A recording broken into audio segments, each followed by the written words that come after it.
Sabemos que la genética es muy importante. Más de un 50% de nuestro peso, nuestra composición corporal, nuestro estado de salud metabólica depende de nuestros genes. Que los adipocitos, las células de grasa, tienen memoria. Cuando adelgazamos, pueden adelgazar esos adipocitos, pueden deshincharse un poco, pero es como un tejido esponja que cuando volvemos a estar en contacto con un exceso de calorías, pues se hincha más fácilmente. Entonces, de ahí lo de la complejidad. La proteína y la fibra son, creo, los mayores aliados cuando estamos intentando combatir este exceso de grasa. Intento motivar mucho a mis pacientes pues, con consejos que ya después de 20 años sé que funcionan. Es decir, nadie se va a sacrificar durante mucho tiempo con algo que no le guste. Bienvenidos a un nuevo episodio de Impacientes. Somos Delia y Víctor y somos médicos. En el episodio de hoy tenemos la suerte de entrevistar a la doctora Laura Bartolomé, que es médico especialista en endocrinología y nutrición y autora del libro Pierde grasa, gana vida, que es uno de los mejores que hemos leído sobre este tema. En una primera parte de la entrevista abordaremos en detalle qué es lo que nos hace almacenar grasa, tanto factores a nivel interno como a nivel de nuestro entorno. La diferencia entre dónde la almacenamos y las consecuencias que esto tiene para nuestra salud, y ya pasaremos a una segunda parte más práctica donde podremos ver qué herramientas están avaladas por la ciencia para conseguir una pérdida de grasa eficaz y que se mantenga a largo plazo. Estamos hablando de nutrición, ejercicio, descanso e incluso los famosos fármacos para el tratamiento de la obesidad. Esperamos que disfrutéis y aprendáis de esta entrevista tanto como lo hicimos nosotros. Buenos días, Laura, bienvenida a Impacientes y muchas gracias por aceptar esta entrevista. Gracias a vosotros, de verdad que me ha hecho mucha ilusión la invitación. Os he estado viendo y escuchando y me parece que hacéis una divulgación de mucha calidad y que este tipo de programas son necesarios. Así que gracias. Nos alegramos mucho. La primera pregunta que queremos hacerte es ¿qué es la obesidad? Porque no es solo un problema de cantidad de grasa, ¿verdad? No. Es un problema, sí que es verdad que está enfocado a la grasa, ya no hablamos de kilos de más, hablamos de grasa de más y de grasa que funciona mal. Es en el fondo un exceso de grasa disfuncional. Entonces influye todo, influye la cantidad de grasa que tienes, la cantidad de músculo que tienes y dónde se localiza esa grasa. La definición no ha cambiado mucho, pero ya se le está dando vueltas a cambiar el nombre de la enfermedad de la obesidad. Es una enfermedad que al final tiende a ser crónica, recidivante y compleja. Has mencionado enfermedad, has mencionado crónica, ¿se le puede considerar una enfermedad? Y sobre todo, si nos puedes explicar eso de crónica, porque igual a la gente le choca un poco, ¿verdad? Es verdad que hablar de enfermedad puede chocar y puede generar como cierta controversia, pero el hecho de que la OMS ya lo defina como enfermedad simplemente permite que tengamos más herramientas, más medios destinados a combatir esto. Entonces, hay situaciones donde sí que considero que puede hablarse más de enfermedad y en otras ocasiones puede considerarse más una condición. La diferencia entre una y otra sobre todo es el tiempo de evolución y los factores predisponentes. Es decir, una persona a lo mejor que no tiene una genética predisponente, que tiene buenos hábitos, pero que en un viaje en concreto, en una situación emocional en concreto, coge de repente en poco tiempo mucho peso, podríamos hablar que en ese caso es una condición más fácilmente reversible que en otras ocasiones, que es pues, una obesidad de muchísimo tiempo de evolución, donde ya se han intentado muchas dietas o muchas intervenciones, ha habido muchos efectos rebotes, hay mucha carga genética. Ahí sí que es verdad que vemos que fácilmente tiende a cronificarse. Entonces, no es cuestión de desalentar, porque si no, sí que es verdad que si llega el paciente a consulta y le decimos, bueno, pues nada, esto es crónico y ya hasta aquí hemos llegado, pues es verdad que sería muy desalentador, pero es cuestión de que esa palabra la utilicemos para prevenir, o sea, para dar importancia a que los pacientes consulten cuanto antes, porque los adipocitos, las células de grasa tienen memoria. Entonces la tendencia a esa cronicidad al final viene de que cuando adelgazamos pueden adelgazar esos adipocitos, pueden deshincharse un poco, pero es como un tejido esponja que cuando volvemos a estar en contacto con un exceso de calorías, pues se hincha más fácilmente. Entonces, de ahí lo de la complejidad y la cronicidad. Para entender esto último, ¿podrías explicar de qué manera crecen, de qué manera se expande este tejido adiposo? En el fondo, el ser humano está hecho para almacenar grasa debajo de la piel, en el tejido graso subcutáneo. Pero esta capacidad es limitada. Al final, depende del sexo, de la edad, de nuestra capacidad constitucional y genética. Entonces hay personas que tienen más capacidad y personas que menos. Los adipocitos primero crecen y cuando ya no pueden crecer más se empiezan a dividir. Es hiperplasia e hipertrofia. O al revés, más bien. Entonces, cuando la grasa ya no puede ser acumulada en esas zonas, empieza a circular por el cuerpo y a buscar otros adipocitos, otros sitios donde poder almacenarse. Es ahí cuando empieza el problema, porque empieza a almacenarse alrededor de los órganos, que esa es la grasa visceral, y dentro de los órganos, que eso es lo que llamamos grasa ectópica. Entonces vemos grasa en el hígado, en el páncreas, hasta dentro del músculo, en el epicardio, alrededor del corazón, y es ese tipo de grasa la que realmente nos da problemas. La grasa visceral no está pensada para almacenar, entonces son adipocitos que cuando empiezan a crecer se asfixian fácilmente, o sea, están como mal vascularizados, llaman fácilmente emiten unas señales como de alarma a la circulación, unas señales de aquí estamos mal, va el sistema inmunitario a defenderlo y se empieza a generar inflamación crónica de la que llamamos de bajo grado, es decir, una inflamación que no acaba de resolverse, que es de bajo grado porque no es una inflamación, no es como cuando estamos enfermos, una cosa así muy florida, pero sí que nuestro sistema inmune está todo el rato intentándose defender de algo que no puede eliminar y esa grasa tiende de hecho a fibrosarse más. Entonces es de ahí de donde parten muchas de las complicaciones de la obesidad. Claro, hemos mencionado la cantidad, ¿no? Que es un problema de cantidad, también de distribución, como mencionabas ahora, e incluso empezabas a adelantar el tema de la funcionalidad de este tejido graso, que es capaz de liberar ciertas sustancias, ¿no? Eso es. Vale.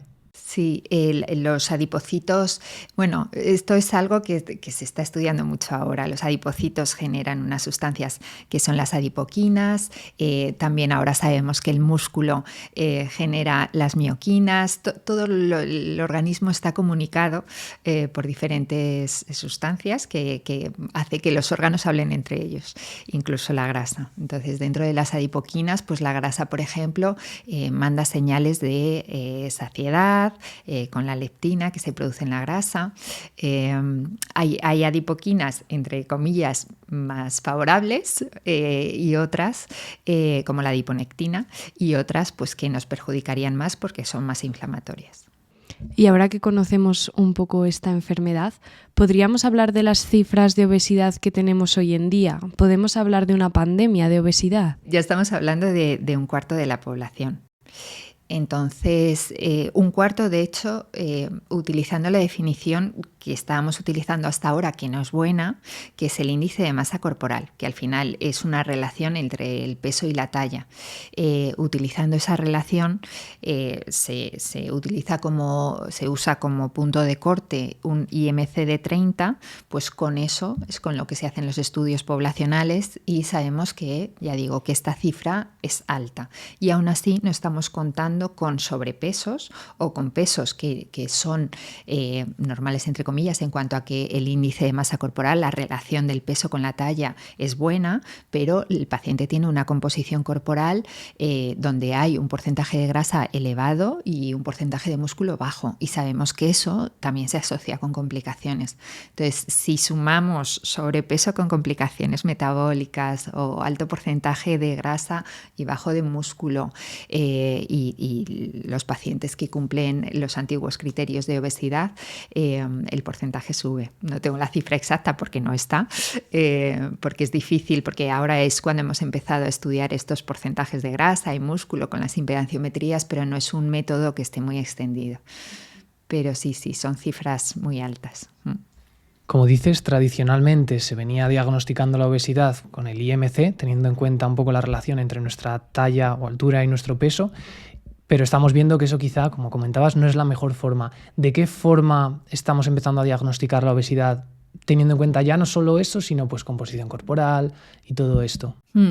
Es verdad que en una persona, por ejemplo, que tenga mucha musculación, te puede salir un IMC de obesidad sin que, por supuesto, tenga obesidad. Probablemente tenga mucha mejor salud que cualquier otra persona de ese peso, pues porque lo que tiene es mucho músculo y poca grasa. Entonces, ya digo, nos estamos ayudando de otras herramientas. El perímetro de cintura es algo accesible a todos y que correlaciona muy bien con las complicaciones, correlaciona muy bien con la grasa visceral. La obesidad más abdominal es en principio más de hombres, pero a partir de la menopausia también las mujeres empezamos a acumular más también ahí en la cintura. El índice de cintura-cadera, en las mujeres también medimos la cadera y vemos una comparativa entre los dos perímetros, y luego por último las impedanciometrías. Son aparatos que cada vez son más asequibles, los tenemos ya más en casi todas las consultas, están extendiéndose rápidamente y son una buena aproximación, aunque es una medida indirecta, pero es una buena aproximación a los porcentajes de grasa, músculo, agua y hueso que tiene la persona. Entonces, bueno, para comparar sobre todo, aunque no sea la cifra súper exacta, para comparar cuando viene un paciente a consulta, por ejemplo, entre una visita y otra, sí que es muy útil para asegurarnos de que no está perdiendo músculo. A la vez que conseguimos que baje de peso, pues tenemos que ver que esa bajada sea de grasa y no de músculo. O si se mantiene el peso pero ha mejorado su composición corporal, también estará mejorando su salud. Al ver estas cifras de obesidad, todos nos preguntamos a qué se debe este aumento. ¿Podríamos hablar de los factores determinantes y factores contribuyentes de la obesidad? Cada vez sabemos más sobre esto. Cuanto más se estudia una enfermedad, ahora ha habido muchísima inversión en investigación en obesidad, que es por eso por lo que están saliendo nuevos tratamientos. Entonces vamos, por ejemplo, este tema de la grasa, la composición corporal, es algo de lo que no hablábamos. Yo empecé en el 2004 y hablábamos de kilos, hablábamos de IMC y poco más. Entonces, ahora que se está profundizando más, pues bueno, ya vamos bastante adelantados en cuanto al estudio de los genes, aunque aún queda mucho por estudiar en ese campo, pero sabemos que la genética es muy importante.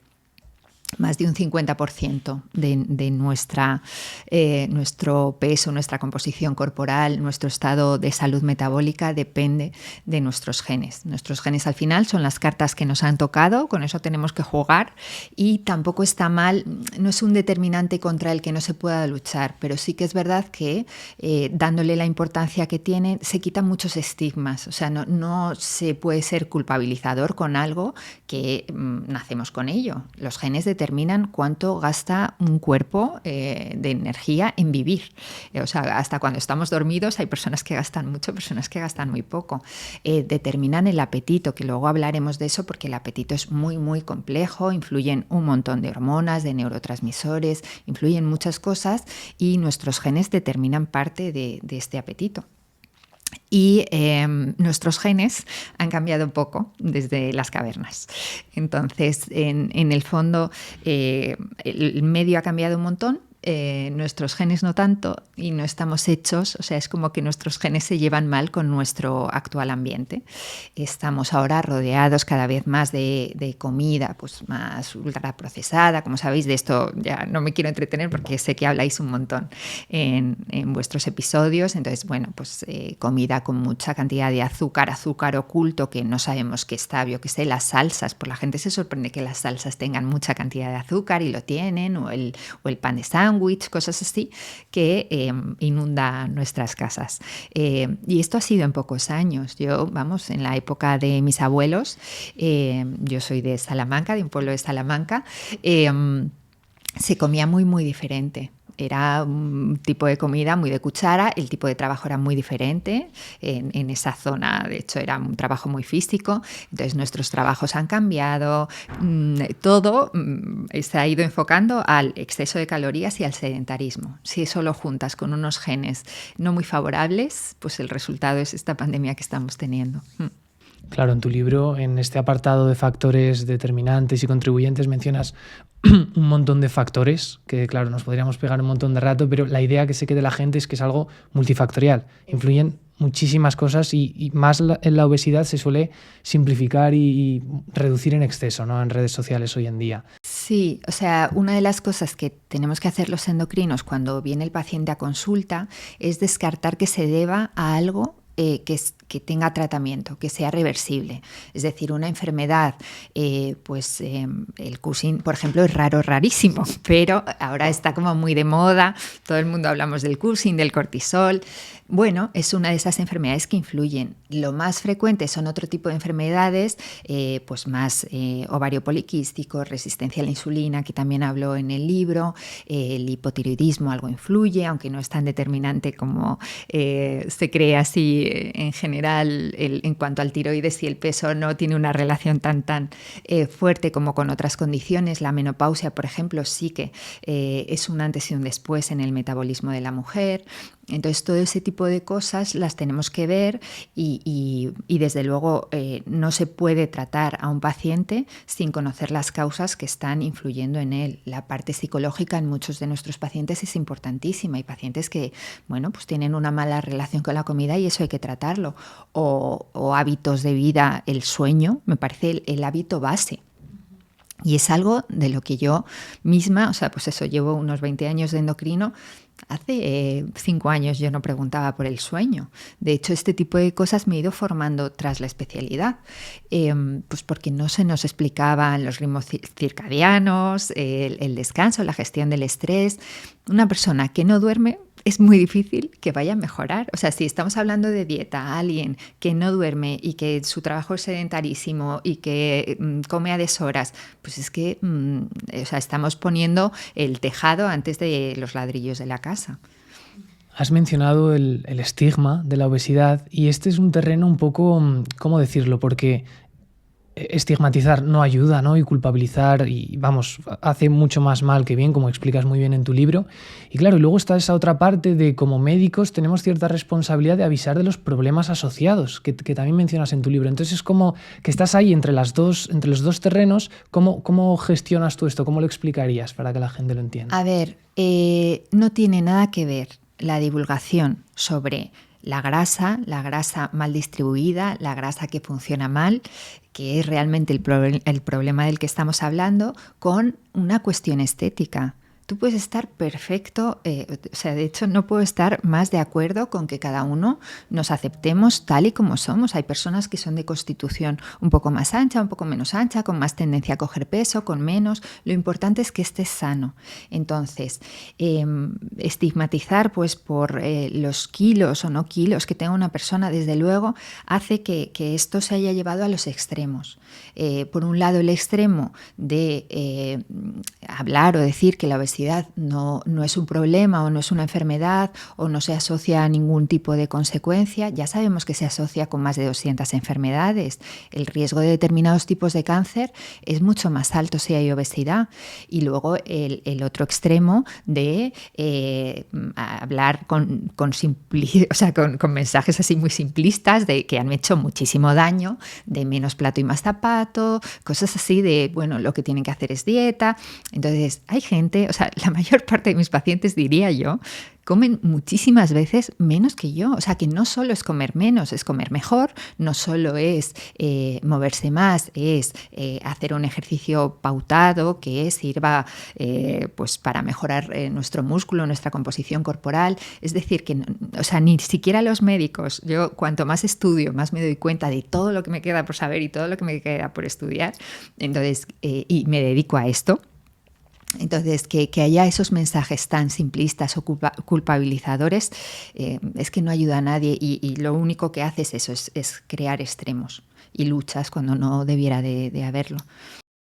Antes de pasar a ver las herramientas que podemos utilizar desde diferentes enfoques para conseguir esta pérdida de grasa saludable, queríamos que nos explicaras un concepto que nos parece muy interesante, que es el de los set points, o cómo nuestro cuerpo se opone a cambios bruscos en la pérdida de peso, porque creo que esto a la gente luego le lleva de cabeza, ¿no?, cuando intenta perder grasa. Sí, yo creo que eso lo llamamos también resistencia biológica. Eso yo creo que nos ha pasado a todos.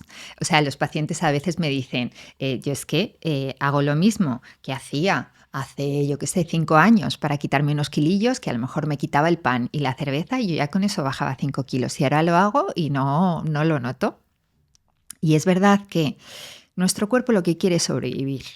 Entonces, si una persona pues, va cogiendo peso poquito a poco o pues, su músculo se va empobreciendo, es como que el cuerpo siempre tiene una referencia de cómo somos, de quiénes somos en cuanto a nuestros porcentajes. Si nos ponemos de repente a tope con dieta, con ejercicio, con de todo y bajamos muy, muy rápidamente, el cuerpo lo detecta como una señal de alarma de que nuestra vida está en peligro. O sea, es de repente esta persona que estaba comiendo 3.000 calorías ha empezado a comer 1.500, estoy gastando muchísimo en el ejercicio, estoy perdiendo muchísimos kilos, muchísima reserva de grasa. Entonces, esas señales de alarma hacen que el cuerpo empiece a ahorrar, porque lo que no quiere es morirse y está detectando que rápidamente te estás consumiendo. Entonces, lo que hace es generar mecanismos de adaptación para defenderte. Los mecanismos pasan por disminuir la función tiroidea, las hormonas tiroideas, que ya habéis hablado muy bien de esto en vuestros episodios. Sabéis que la hormona activa es la T3 y hay como una hormona precursora. Pues el cambio de la precursora a la activa disminuye para que el cuerpo no... Es como no gastar calorías en tonterías que no me van a aportar. El cortisol sube, que es la hormona del estrés. Bajan las hormonas sexuales porque no es momento de reproducirse si estás bajando de peso tan rápidamente, y luego suben las hormonas y los neurotransmisores que tienen que ver con el apetito. Entonces todo se pone en nuestra contra. Muchísima gente, aunque tengan más apetito, no es que coman más, siguen haciendo lo mismo, pero es como que se estancan. Entonces, es algo que tenemos que tener en cuenta. Ahora con las nuevas herramientas, que ahora hablaremos de eso, rompemos un poco ese techo de cristal. Pero sí que es algo que hay que tener en cuenta, pues porque no es culpa de nadie, no es que hayan mandado toda la porra, es que el cuerpo se revela. Entonces, de ahí la importancia de consultar pronto. Cuando uno empieza a notar que la relación con la comida no es buena, que su composición corporal no es buena, cuanto antes consulte, mejor. Claro, aquí queda claro, que no es cuestión de ponerte a dieta y ya o dejar de comer y ya, sino que es algo mucho más complejo y que siempre es mejor hacerlo acompañado de un profesional, claro. Eso es, o sea, tengo pacientes que comen muy poco. O sea, que hay veces que vienen a la consulta y les digo que lo que tienen que hacer es comer más, también hacer más ejercicio, pero hay personas que están en un gasto muy, muy bajo, que cada vez que han querido hacer una intervención para bajar de peso, se han ido, pues esto a lo mejor tiene... Yo diría que es una mesa de 3 patas: dieta, ejercicio y sueño, gestión de estrés. Si de esas 3 patas solo te fijas en la dieta y vas bajando lo que vas comiendo, tu cuerpo va bajando y va bajando lo que va gastando. Entonces llegas a un punto de desesperación total de, mire, es que no como nada. Y efectivamente, o sea, que es verdad que te dicen lo que comen, y comen a lo mejor 1.000 calorías al día, comen muy, muy poco. Pero es que su cuerpo ya está en un plan de hibernación total de, pues si tú comes poco, yo gasto menos, y así nos vamos apañando. Entonces, bueno, es complejo y hay que tener una perspectiva muy amplia y tratar como varios factores a la vez para que no solo sea el tema de la dieta, porque eso no funciona. Ya hay muchos estudios donde se ve que hay pacientes que con dieta de muy pocas calorías que no repercuten su peso. Pues entremos en esta pata que estás mencionando, que es la de la nutrición. ¿Podrías explicarnos un poco qué mecanismos, así por encima, que sé que es muy complejo, regulan nuestro apetito, nuestro hambre, saciedad? Y diferenciamos también, que lo explicas muy bien en el libro, entre hambre fisiológica y emocional. Vale, es un tema complejísimo, es verdad. Yo les explico a veces a los pacientes, el libro lo enfoqué un poco a qué les contaría a mis pacientes si tuviera 8 horas para estar con ellos, porque es verdad que todo este es un tema muy complejo y al final en tu salud, cuanto más sepas sobre cómo cuidarte, sobre cómo funciona tu cuerpo, creo que menos hueco hay para buscar soluciones milagro, que tanto en esta como en otras muchas patologías el problema es que si yo no tengo suficiente información, y el médico me ve en 5 minutos y no me siento entendida ni acompañada, voy a recurrir a lo que sea. Entonces ahí es cuando pueden llegar esos mensajes de con esto vas a adelgazar 5 kilos en un mes o con esto otro, en el mejor de los casos, pero o sea que hay mensajes como más agresivos, o hay de todo. Entonces creo eso, que el paciente que entienda lo que le está pasando y cómo podemos abordarlo desde un punto de vista médico, fisiopatológico y con cosas basadas en investigación y en ciencia es importante. Entonces, en cuanto al apetito, les explico que esto es como si fuera un sol con muchos rayos y cada rayo es una forma de influir en el apetito, ¿no? Entonces están hormonas como la leptina y la grelina que influyen en el apetito. Están la grelina, perdón, es la que es una señal de hambre y la leptina es una señal de saciedad. Pero luego esto es tan complejo como que las personas que tienen exceso de adiposidad tienen más leptina, pero tienen resistencia a que esta funcione. Entonces, es una vía, por ejemplo, de tratamientos que no se ha conseguido que funcione. O sea, dar más leptina no consigue que tengas más saciedad. Influye las vías de las hormonas gastrointestinales, que es ahora un poco de lo que más hablamos, porque es el rayito de sol en el que hemos conseguido influir, que son los péptidos. Ahora tenemos análogo de 2, que es análogo de GLP-1, es una hormona gastrointestinal que se produce en nuestro intestino cuando comemos, y el HIP. También influye la dopamina, que eso tiene ya más que ver con nuestro hambre emocional. Cuando uno está preocupado, nervioso, frustrado, lo que quiere es un poco de confort, un poco de dopamina. La dopamina la podemos obtener de muchos sitios. La dopamina se puede obtener del mejor sitio es del ejercicio, obviamente. Pero así como placer inmediato, la comida más palatable, para todos suele ser un pico de dopamina. Entonces es ahí donde pues bueno, podemos intentar influir más, diferenciar ese hambre de placer del hambre de estómago vacío, de que hayan pasado muchas horas con respecto a la última comida y que tengas apetito fisiológico a tu hora. Para eso también los ritmos biológicos, incluso lo que hacen nuestras hormonas de picos a lo largo del día, también influye en nuestro apetito. La melatonina, que hablasteis también en otro episodio sobre los ritmos biológicos, y los cronotipos y demás, el pico de cortisol que sube mucho por la mañana y baja por la tarde o la noche, eso también influye mucho en nuestro apetito y en cómo metabolizamos lo que comemos. Entonces ya digo, es complejo, complejísimo, pero y como ahora tenemos herramienta en una de esas vías, pues nos centramos más en explicar esa vía. Luego hablaremos un poquito más de los fármacos, pero ahora nos gustaría hacerte una pregunta, y es que a veces vemos que divulgadores dicen como que el abordaje de calorías ganadas versus calorías consumidas como que lo dan por simplista, pero realmente para perder grasa necesitamos un déficit calórico, ¿no? Sí. Se necesita un déficit calórico, pero ese déficit calórico no lo podemos buscar siempre en restar calorías. Tendríamos que buscar, es bastante más eficiente aumentar el gasto. Entonces no nos damos cuenta de hasta qué punto, ya digo, luego nuestra genética ahí juega un papel muy importante y hay personas que que queman con respirar, pero otras muchas desgraciadamente no quemamos tan fácilmente. Entonces no solo es el ejercicio pautado, si tú te pasas sentado, mi trabajo es sedentario, entonces yo soy la primera que lo sufro, si tú te pasas sentado 8 horas seguidas, es muy difícil que yendo una vez cada 3 días al gimnasio, aunque sea 1 hora y te metas mucha caña, que eso vaya a compensar y que vaya a hacer que tu gasto sea alto. Mi gasto, soy una persona sedentaria que de vez en cuando intenta hacer algo de ejercicio en el gimnasio. Entonces tenemos que mentalizarnos de que hay que meter la actividad todo el rato donde podamos. Entonces siempre estoy con mis pacientes, no sé, a ver, me dicen, no, yo no puedo sacar tiempo para ejercicio. Entonces empezamos vamos a pensar, pues mira, en tu trabajo, si tienes muchas llamadas, puedes salir,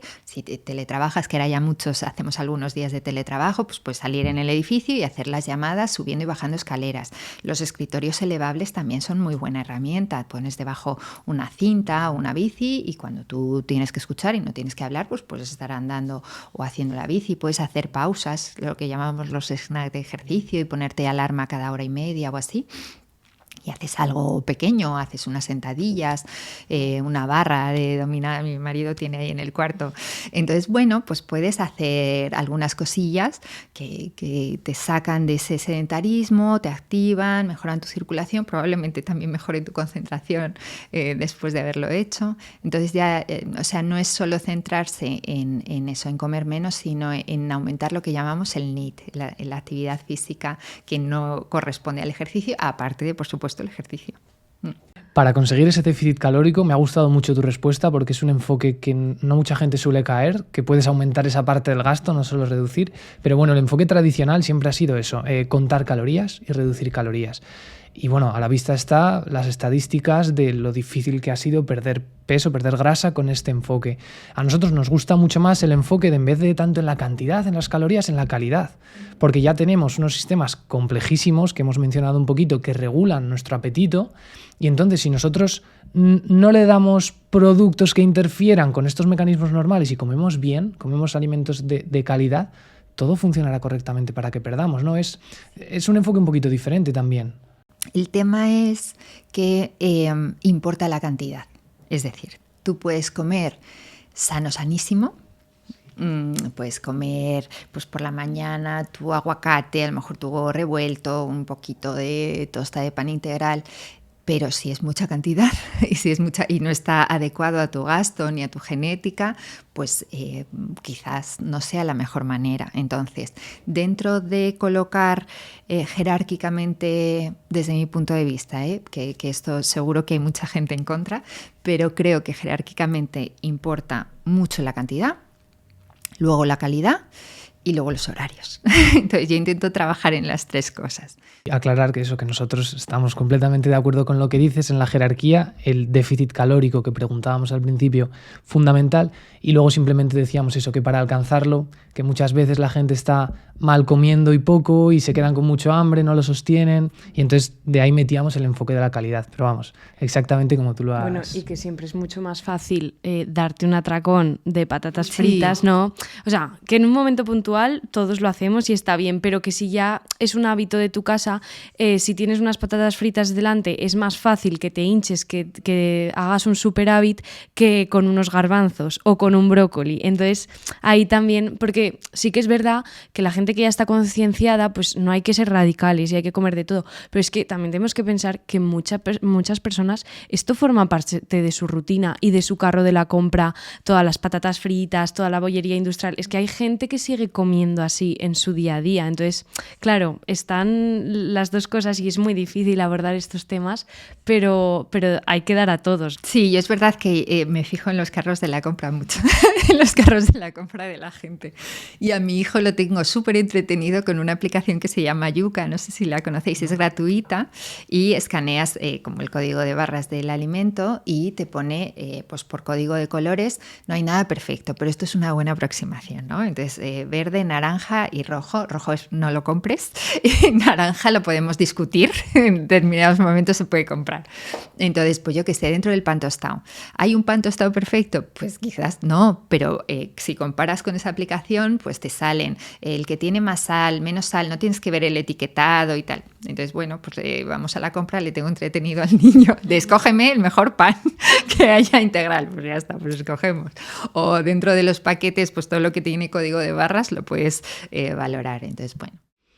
Vale, entonces déficit calórico, alimentos naturales en la medida de lo posible sin tampoco volvernos locos, como mencionabas, pero seguro que te preguntan muchos pacientes a la hora de perder grasa por distribuciones de macronutrientes, tengo que quitarme los hidratos, antes eran las grasas, ¿cuánta proteína tengo que comer?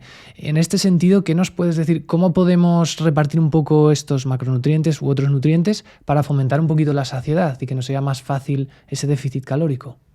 Sí, en eso tengo una lucha constante en consulta, porque hay mensajes que han calado muchísimo en la población. Entonces, el mensaje de el hidrato de carbono es el enemigo. De hecho, caló ese más que la grasa es el enemigo. La grasa también, pero no ha calado tanto. Entonces tengo pacientes que no comen nada de fruta, no comen nada de verduras o legumbres. Las legumbres les parecen como el peor alimento del mundo y son alimentos que nutricionalmente son importantísimos. O sea, si a mí alguien me dice he retirado el gluten, no está claro que tuviera celiaquía o no, pero oye, pues, retirando el gluten ha retirado cosas poco interesantes de su dieta, pues tampoco es que el gluten sea un alimento interesante. Pero si te vas quitando muchas frutas, muchas verduras, muchas legumbres, el arroz no lo pruebas, el pan integral tampoco, vas empobreciendo tanto tu dieta que estos mecanismos que hablábamos de ponerte en modo ahorro se despiertan mucho más fácilmente. O sea, el modo ahorro del cuerpo se despierta por dos cosas. Una, que te estés quedando muy corto en calorías y estés bajando muy rápido. Y otra, que no tomes hidrato de carbono, también lo activa bastante. De hecho, la pérdida de músculo que se produce con las dietas muy estrictas no solo es por una dieta mal planteada o en la que has perdido mucho peso en poco tiempo, sino por una distribución muy mala de macronutrientes. Un déficit, o sea, si no tomas nada de hidrato de carbono, una dieta cetogénica que durante un tiempo pues más acotado tampoco tiene mayor problema, pero si es un tiempo muy largo, pues este tipo de dietas tienen más efecto rebote porque en cuanto las dejas, todos esos mecanismos de ponernos en modo reserva están activados. Y aparte la pérdida de músculo va a hacer que el efecto rebote sea a base de grasa y que tu composición corporal empeore. En cuanto a la distribución, si no hay ninguna intolerancia clara, o sea, una intolerancia a la lactosa, pues obviamente tendrás que tomar lácteos sin lactosa si quieres tomar lácteos, pero si no tienes una intolerancia, irte quitando de un lado y de otro, ya digo que lo único que va a traernos es problemas. Tu microbiota, claramente eso ya está súper estudiado. Cuanto más pobre sea tu dieta, más pobre es tu microbiota y más problemas podemos tener de distensión, de gases, de malas digestiones. De hecho, si acostumbras a tu cuerpo a no comer casi nada de hidrato de carbono o casi nada de legumbres y luego las quieres comer, o si te has quitado el gluten y luego lo quieres comer, ya tu cuerpo lo procesa peor. Ya no tienes unos bichillos, unas bacterias en tu tubo digestivo que te ayuden a procesar. Esas cepas han muerto porque no han tenido alimento. Entonces ya digo, intento potenciar la variedad. En cuanto al orden un poco, a mí me gusta mucho el plato Harvard. O sea, yo cuando empecé endocrino teníamos la pirámide que era horrorosa y luego ya se empezó a poner de moda más la dieta mediterránea, el plato Harvard y me parece bastante más intuitivo.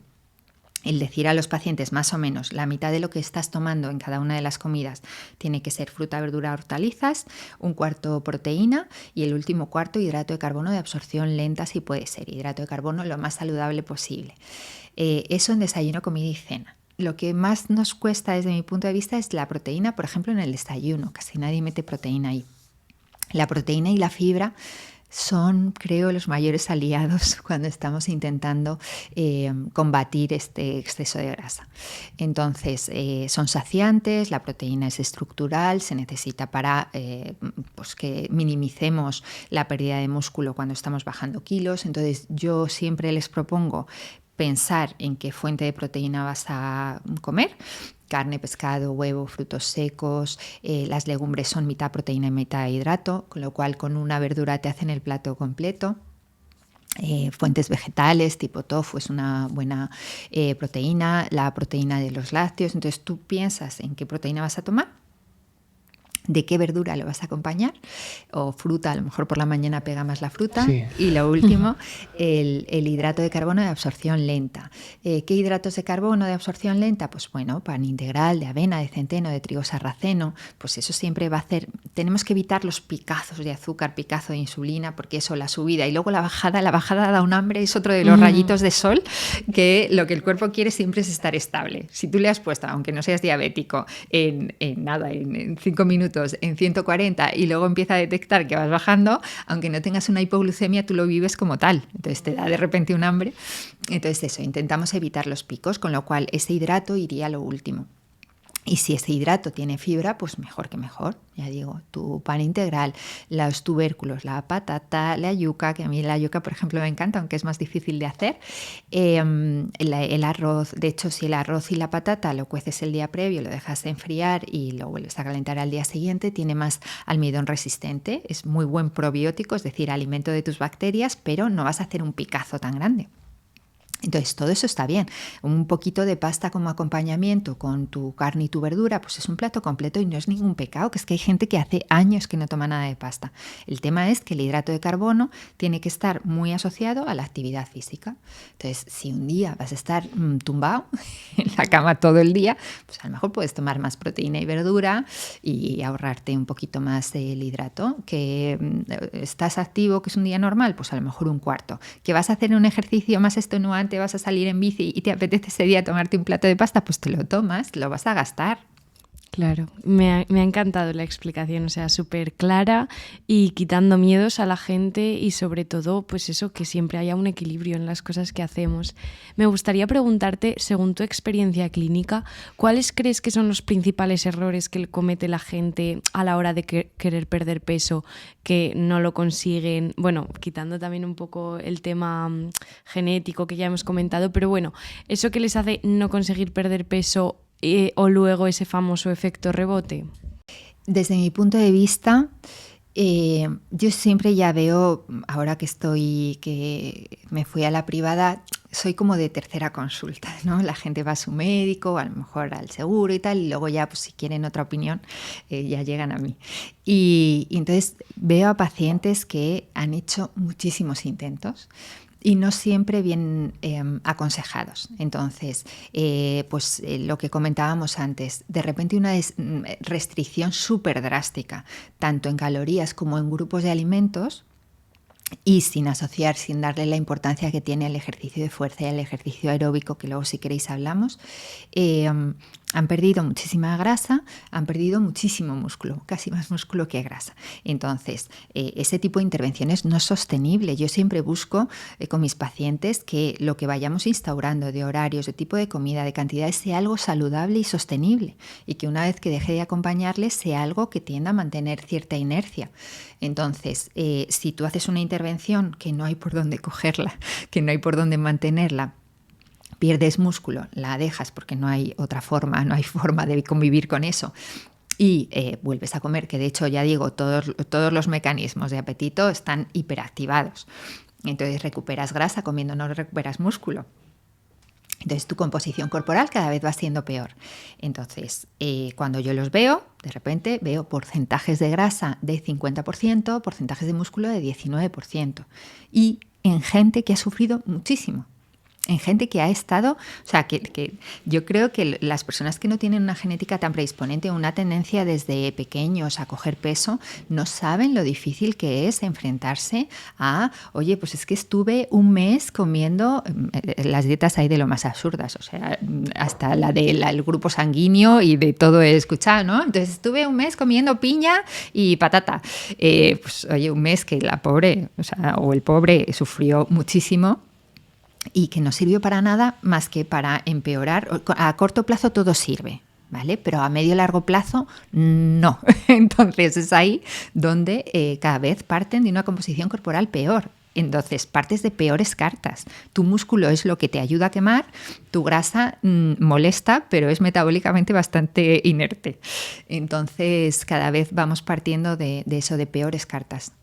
Bueno, yo creo que esta pata que mencionábamos de la nutrición hemos hablado ya largo y tendido. Has explicado un montón de conceptos muy interesantes que la gente va a poder aplicar.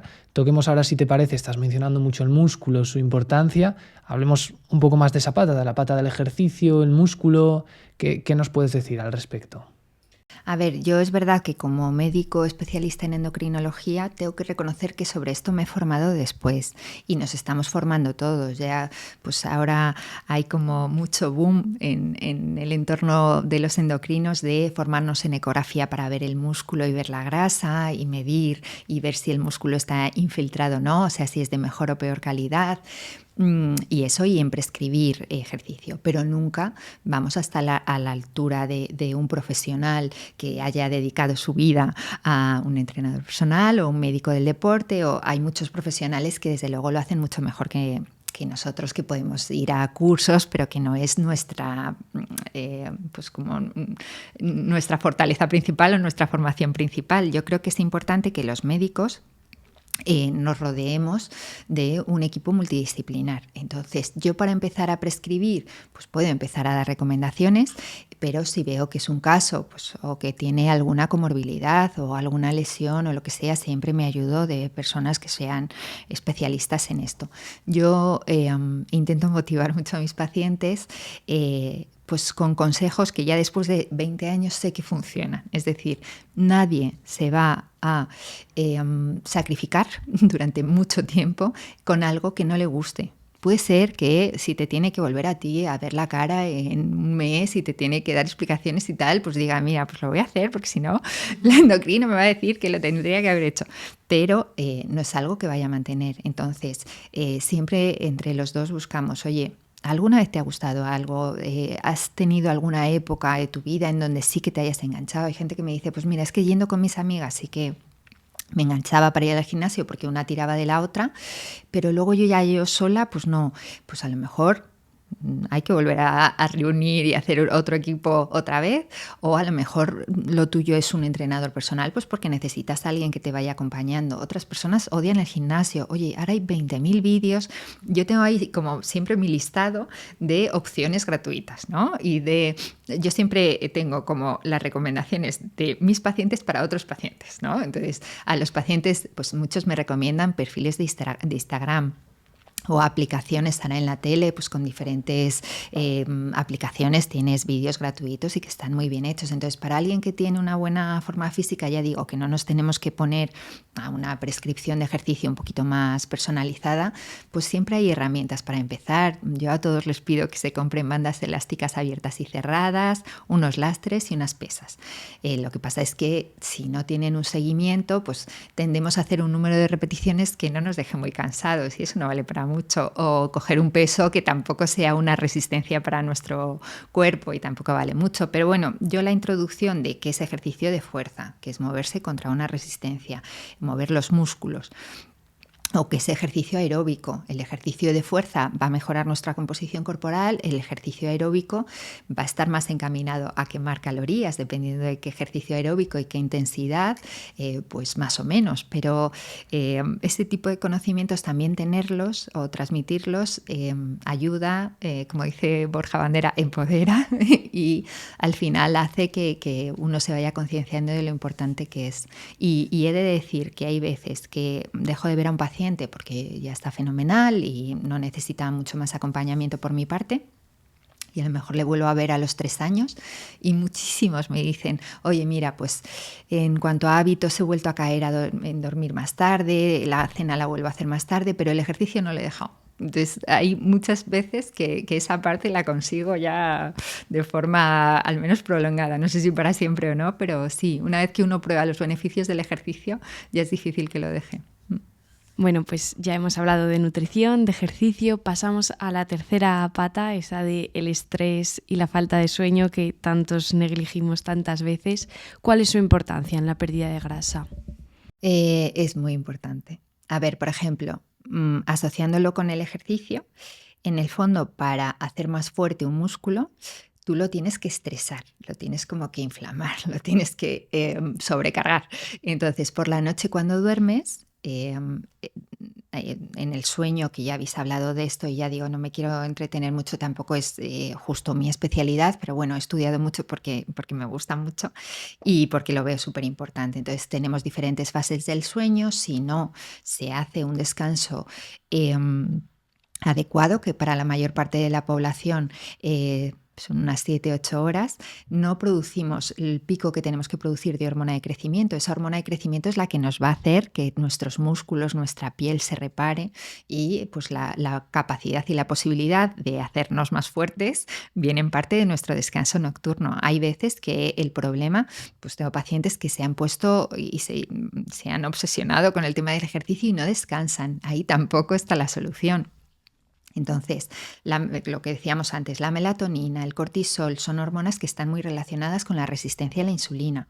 No se metaboliza igual los hidratos de carbono por la mañana que por la noche. Sobre todo, cenar tarde es desastroso para el metabolismo, para el descanso nocturno.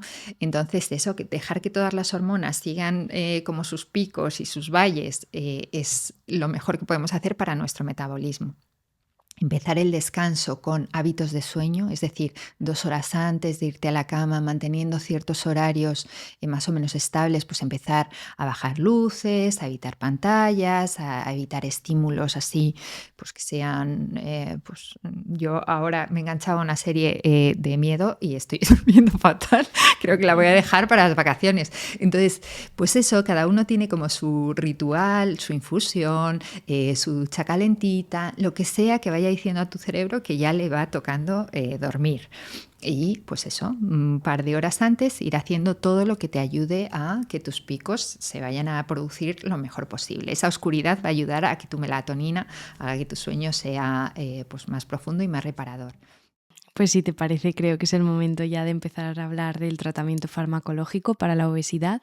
¿En qué situación se debería plantear este tratamiento? Cuando el paciente llega a mi consulta, yo como endocrino ya sabe en general muchísimo. De hecho, ahora en la época esta en la que vamos que hay muchísima información, a veces de más calidad, otras veces de menos, pues los pacientes cada vez vienen más empoderados y saben más lo que tienen que hacer.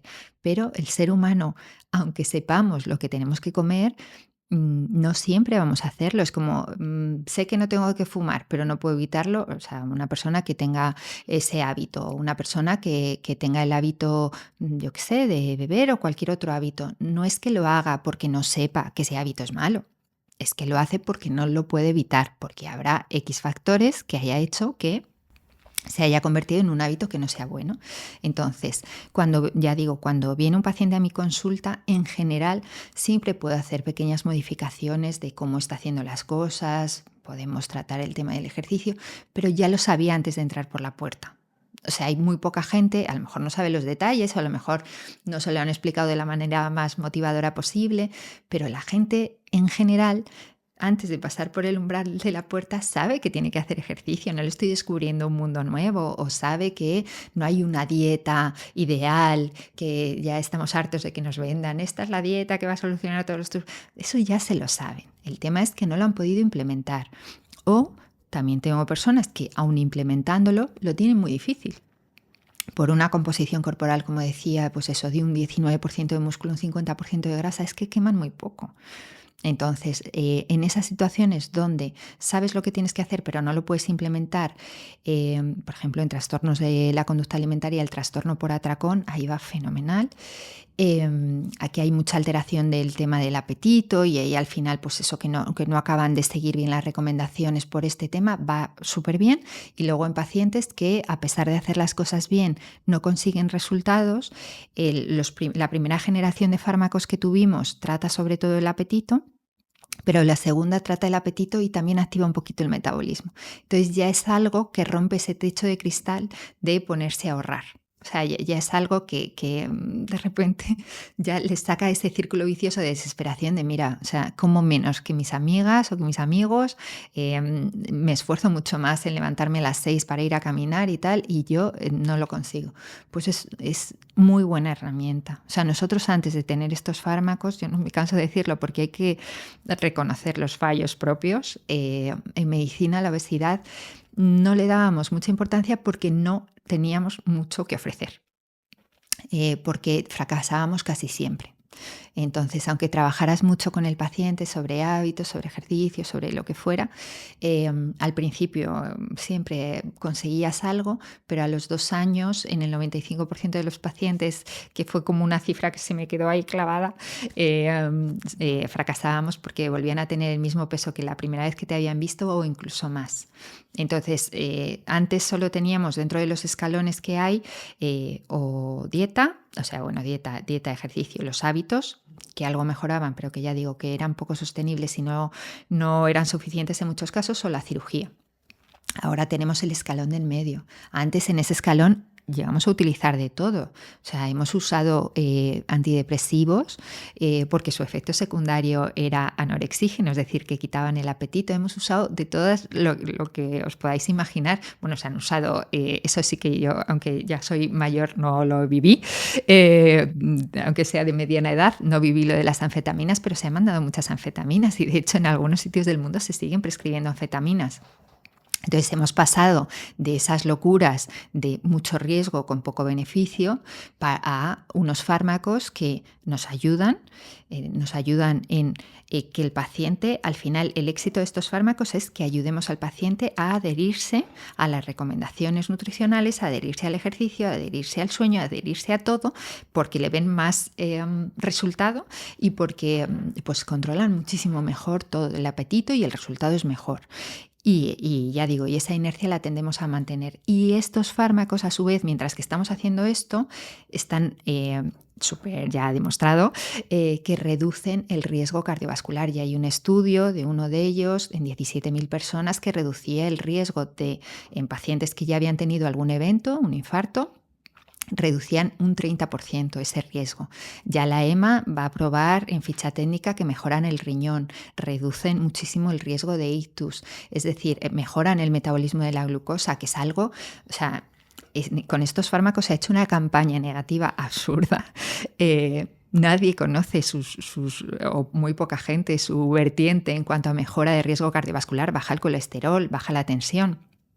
Pero todo el mundo conoce esas noticias que se dieron de repente de fármacos para la diabetes que usan para la obesidad. Vamos a ver, señores, o sea, hay muchos fármacos que surgen para una indicación y luego se ven que vale para otra, incluso más que para la primera o igual.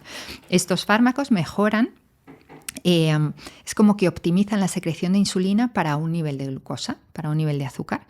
Que tú eres diabético, esa parte te va a venir fenomenal. Que no eres diabético, no va a hacer nada. O sea, no pasa nada, no te va a provocar una hipoglucemia.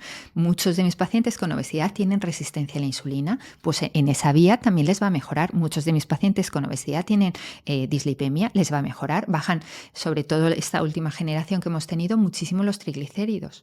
Entonces estoy matando varios pájaros de un tiro, así con una expresión un poco regulera, pero es verdad que no. O sea, que al final dentro de todas las complicaciones asociadas con la obesidad, parte de ellas las tratas también con esto. Entonces, la gente está encantada, pero aún hay muchos bulos, hay mucha desinformación y hay mucho juicio. O sea, tengo pacientes que les pongo tratamiento que van fenomenal y me vienen, pues es que lo dije en una comida con amigas y me han dicho que cómo puedo usar eso, que me va a pasar.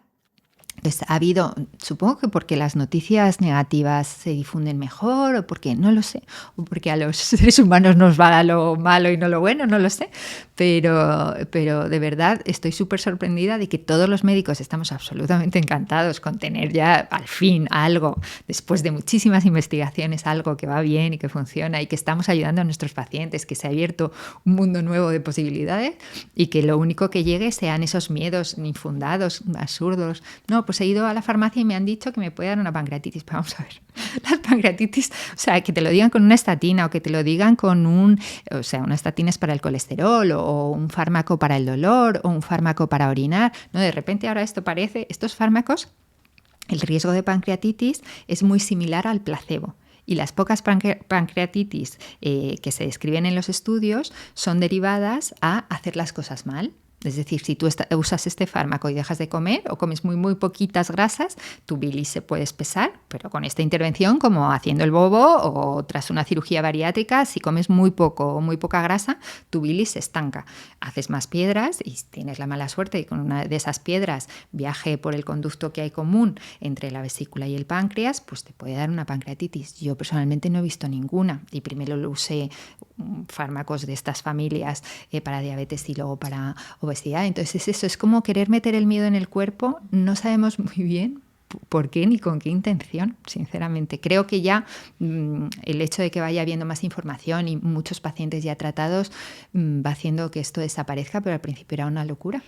Ya ha quedado más que claro lo efectivos que son, la no justificación de esta mala fama que puedan tener. ¿Qué opciones están disponibles ahora en España? Un poquito cómo funcionan, qué pérdida de peso podemos esperar igual. En cuanto a fármacos, ha habido una época, yo creo que ya hace 2 años que vivimos mucho desabastecimiento, y en este momento teníamos liraglutide. El liraglutide es el principio activo, era un pinchazo diario, entonces mucha gente lo decía la insulina de adelgazar, pero porque es verdad que, bueno, se parece bastante a la insulina. Cuando administras algo subcutáneo, esto en el fondo son análogos de una hormona que ya tenemos, lo que os comenté antes de las sincretinas, que son hormonas que producimos en la digestión, en el tubo digestivo. Decir análogo quiere decir algo que funciona igual que esa hormona. Entonces el cuerpo en el fondo no va a diferenciar entre lo que tú has puesto y lo que tú produces. Se va a unir a los mismos receptores y va a hacer la misma función.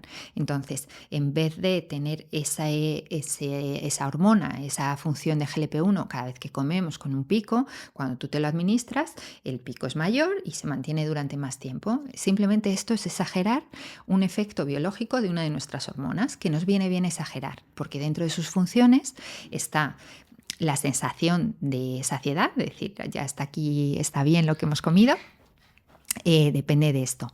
Tiene pues enlentecimiento del vaciamiento gástrico, la tripa va más lenta, entonces es siempre como una sensación de que acabas de comer, que eso también es lo que se puede asociar con efectos secundarios. Si tú te llevas al extremo el hecho de enlentecer, el vaciamiento gástrico o el hecho de no tener apetito, lo que estás es revuelto, o incluso puedes tener estreñimiento, problemas más gastrointestinales. Eso suele ser siempre porque son fármacos que no se han ajustado bien. Cada uno tenemos una sensibilidad, unos receptores, entonces cada uno necesitamos una cantidad diferente. Nos tenemos que ir a la dosis mínima eficaz en general. Cuanto menos uses, pues más barato te va a salir, no pasa nada. La gente que tiene menos sensibilidad, usar más, no pasa absolutamente nada, porque esto es un efecto que es muy sensación-efecto, o sea, sensación-eficacia. Entonces, este sería el que ya digo que es como una insulina, y las agujas que ponemos son como muy pequeñitas, son de 4 a 6 milímetros. Se pone en los sitios donde hay grasa, cargas la dosis correspondiente con la ruletilla que va aquí y ya está, te lo pones, no tiene mayor complicación. Al principio siempre que dices que es un pinchazo y todo el mundo dice, no, yo no me quiero pinchar, pero es verdad que lo que tú te administras al final pinchado, en este caso estamos administrando, ya digo, una hormona que ya tenemos. Es como en una patología tiroidea, en un hipotiroidismo, usar una hormona que ya tienes, que es la levotiroxina, ¿no? Pues esto es igual. Lo que pasa es que cuando tú te tomas algo por boca, sabéis que va a transformarse en tubo digestivo y en el hígado, va a hacer un primer paso en el hígado. En este caso no, va a grasa y se va absorbiendo por los capilares de alrededor poquito a poco. Ese es el primero que tuvimos, pero ya es verdad que ya no se usa tanto, porque en cuanto a eficacia, seguridad y precio, salió después uno que es semanal. El semanal se llama semaglutide y fue con lo que hubo más controversia, porque hay un nombre comercial para diabetes y un nombre comercial para sobrepeso, y salió primero el de diabetes que el de sobrepeso o obesidad. Entonces la gente compraba el de diabetes sin ser diabético y por eso hubo como tanto revuelo, que yo creo que eso no contribuyó mucho a que se supiera hasta qué punto había sido un antes y un después en el tratamiento de nuestros pacientes, tanto diabéticos como con obesidad. Entonces son los bolis, la verdad que son muy parecidos, la aguja es igual, lo que pasa es que se pincha solo una vez a la semana. Y el último que ha salido ya es análogo de 2 hormonas, es análogo de GLP-1 y análogo de GIP, de otra hormona gastrointestinal. ¿Qué es lo que tiene diferente esa otra hormona? Que ya sí que se une a los adipocitos, hace que las células de grasa se conviertan como en una máquina de quemar calorías más eficiente. Entonces, bueno, pues ya actúa en 2 vías. Este próximo año saldrá un triple análogo y así hemos empezado una carrera que en cuanto se ha invertido mucho más en investigación y desarrollo, pues están saliendo los estudios ya en fase 3, que ya sabéis que son estudios que el fármaco está a puntito de salir. Las pérdidas de peso son muy parecidas a las que se obtienen con cirugía. Ya en este último, en este doble análogo, dependiendo de la dosis, se obtienen resultados muy, muy parecidos a cirugía y la tasa de respondedores es de más del 96%. ¿Y cuánto es aproximadamente lo que se pierde con la cirugía? Porque la gente sepa, por hablar de cantidades. En torno a un 20%. de un 15 a un 20, dependiendo también del tipo de cirugía. Cada vez hacemos cirugías, hacen los cirujanos, cirugías menos invasivas y más seguras. Pero bueno, que es verdad que con las dosis máximas de este último fármaco estamos hablando de una pérdida pues de un 16, de un 17, y sabéis que en los estudios luego en general es bastante menos que en los estudios de vida real o que en nuestros pacientes. Entonces se reduce bastante el perímetro de cintura, se reduce más que con los previos, pero aún así el previo, el semaglutide también, o sea, la eficacia es muy, muy alta. Yo depende del paciente que tengo delante, pues prescribo una dosis u otra. O sea, el tema es individualizar y acompañar, ir ajustando muy poco a poco la dosis para que no aparezcan esos efectos, porque hay veces que veo pacientes que me dicen, pues yo es que me pusieron pero no lo toleré. Entonces ya indago, porque eso, en el fondo es una hormona que todos tenemos, es raro que no toleres algo que tú ya tienes. Entonces, pues eso, hay veces que hay que ir muy poquito a poco, con muy poquita dosis, pero es raro que no toleres.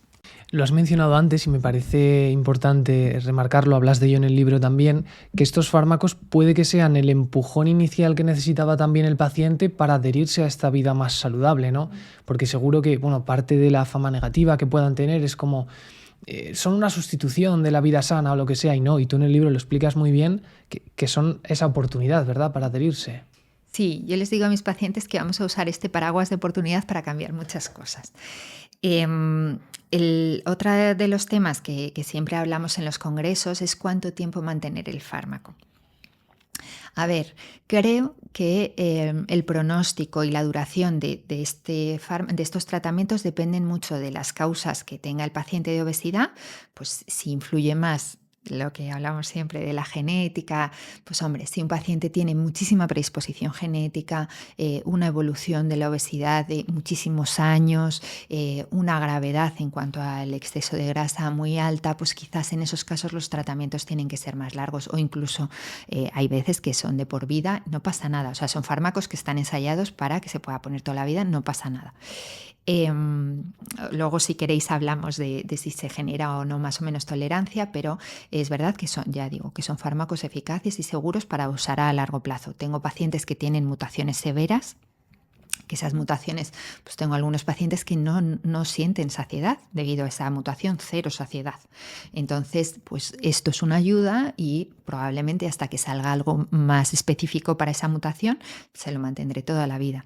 Otro tipo de pacientes dependerá de qué causas tuvieran, cuánto tiempo de evolución tuvieran en cuanto al exceso de grasa o al empeoramiento de la composición corporal, y cuánto consiguen cambiar mientras que estamos con este fármaco. Cuanto más instaurados tengan los nuevos hábitos, cuanto mejor sea el cambio de la composición corporal, aumentar músculo y bajar grasa, más sostenible va a ser. Efecto rebote no está descrito. Está descrito que, en casos como muy persistentes o más cronificados, si tú lo quitas, hay veces que poco a poco vuelven a ir cogiendo poquito a poco, ¿no? Entonces, muchos pacientes, la frase más escuchada en mi consulta cuando lo quito es, pues ya no noto el apetito tan inhibido, pero no estoy ni mucho menos como antes de haberlo utilizado. Entonces tú puedes ver, pues yo que sé, a lo mejor un repunte de 2 kilos con el tiempo. Muchísimos se mantienen súper bien, la verdad. Sobre todo si les explicas cómo funciona. Y no es que tú lo dejes de poner y de repente el apetito se eleve mucho. No funciona así. De hecho, yo les digo, yo creo que hacemos como un recableado en el cerebro, porque esa frase de no me siento como antes de haberlo usado, es verdad que muchos me lo dicen. Entonces yo creo que influye mucho lo que hayan cogido así de costumbre en cuanto a las cantidades, si hemos empezado a comer ya por la proteína, la fibra y tal, eso también les ha servido. Si ya hacen menos picos de glucosa, también ha servido. Entonces, el cambio, si han aumentado músculo, porque con estos fármacos, otra de las noticias que salió, pues que si pierden masa muscular, A ver, masa muscular se pierde con cualquier intervención donde haces un déficit calórico, más cuanto mayor sea el déficit y cuanto más desequilibrada sea la dieta. Con estos fármacos, al contrario, ya hay un estudio, creo que era de los japoneses, en pacientes hospitalizados que bajo el efecto de semaglutide perdían menos que solo con dieta y ejercicio. O sea, dos grupos de personas con la misma intervención, uno con fármaco y otro sin fármaco, parece que con el fármaco preservaban un poquito más, aunque no es que estos fármacos en sí protejan el músculo. La siguiente generación que ha salido, los dobles análogos, como hacen que el cuerpo tire más del adipocito para sacar las calorías, aún preservan, cuando lo comparamos con los previos, más el músculo. O sea, cuando vemos de cuántos kilos has perdido de grasa, cuántos kilos has perdido de músculo, que es casi inevitable perder un poquito, hay veces que si nos esforzamos muchísimo y hacemos mucho ejercicio de fuerza y la cantidad de calorías y proteínas es suficiente, no se pierde, pero es fácil perder un poco. Se pierde menos con esta última generación y así sucesivamente, es decir, lo próximo que va a llegar también está muy enfocado a que nuestro músculo se preserve y lo que baje sea la grasa. Qué interesante, pues estaremos pendientes de ese futuro próximo de los próximos fármacos. Y bueno, la última pregunta que nos gusta hacer es, para las personas que han llegado hasta aquí, si te tuvieras que quedar con 3 ideas principales, ¿cuáles serían? Vale, la primera, que consulten con un médico especialista lo antes posible, que la prevención y la intervención temprana al final es lo que más éxito puede llegar a tener, porque si no, esto ya digo que los adipocitos desgraciadamente tienen memoria y nos pueden dar ciertos problemas de, pues eso, de tender a cronificarse. La segunda, para los pacientes que sufren pues eso, de una situación con una composición corporal que puede afectar a su salud, que no hagan ni caso a los mensajes simplistas o que pueden llegar a dañar su autoestima, que son fruto o son propios de no conocer la complejidad de esta enfermedad. Entonces, que estén seguros con su médico, que les va a llevar bien, o con su equipo de nutricionista, médico, psicólogo, médico del deporte, y que los demás comentarios, que pueden ser muy hirientes, porque parece que todos sabemos sobre obesidad. O sea, yo no voy a un arquitecto y le digo, oye, pues ese material que has usado para esta casa lo tuvo mi tía y le fue mal, pero es que en medicina parece que es así. Oye, pues ese fármaco que te han pautado, no. O sea, vamos a ver que hemos estudiado muchísimos años para intentar ayudar y eso, y que un comentario así gratuito pues puede hacer que los pacientes sufran, que duden, que no sepan muy bien qué hacer. Entonces, eso sería un poco lo segundo. Y lo tercero es que la base de intentar buscar el hábito más saludable y sostenible siempre va a ser lo más importante. O sea, que podrán ir surgiendo herramientas, pero que esas herramientas siempre van a estar enfocadas a que esa base sea lo más sostenible y lo más eficaz que se pueda. O sea, que nos dé el mejor resultado, pero que esa base es lo principal, pero sin extremismo, sin pensar que un día si te ha salido es el horror. O sea, los alimentos no tienen un poder moral. O sea, no es horrible tomarse un trozo de tarta para tu persona, ni es lo mejor para tu salud si lo haces a diario. Entonces, eso, que los extremismos nunca son buenos. Pues muy buena conclusión, muy buenas 3 conclusiones. Nos ha gustado mucho la entrevista. Gracias por acogernos aquí en tu ciudad. Y bueno, espero que la gente pueda aprender tanto como hemos aprendido nosotros preparándola y teniendo la conversación. Muchas gracias a vosotros. La verdad es que es un placer. Gracias. Nos vemos la semana que viene en un nuevo episodio. Adiós. Adiós.